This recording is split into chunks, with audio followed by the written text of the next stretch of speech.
पन्ही बनत है और चौखट जान का पाठ हो। भाग जान के बेटा मिलत है और करम जान ससुरार हो।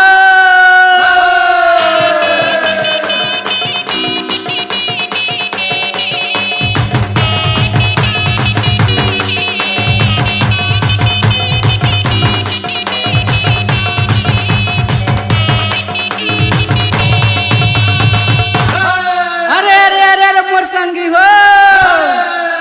बांसे नवे बलगी नवे और नवे तीर कमान हो।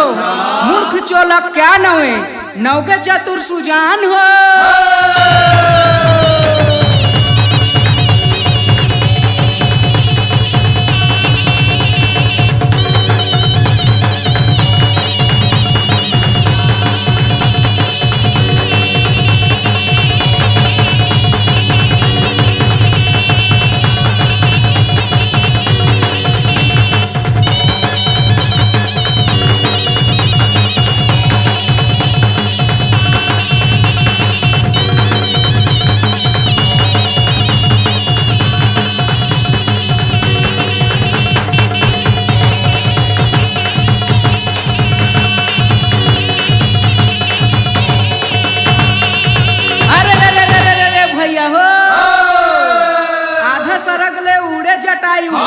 और रथ राखे बिलमाए हो।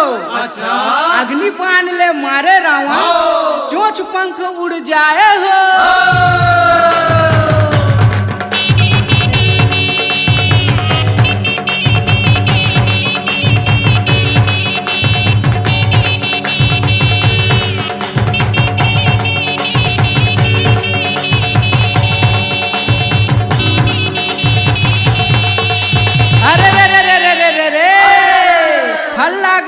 दूर रे भैया जैसे पेड़ खजूर हो और चढ़ने वाला चढ़ गए संगी गिरे तो चकनाचूर हो।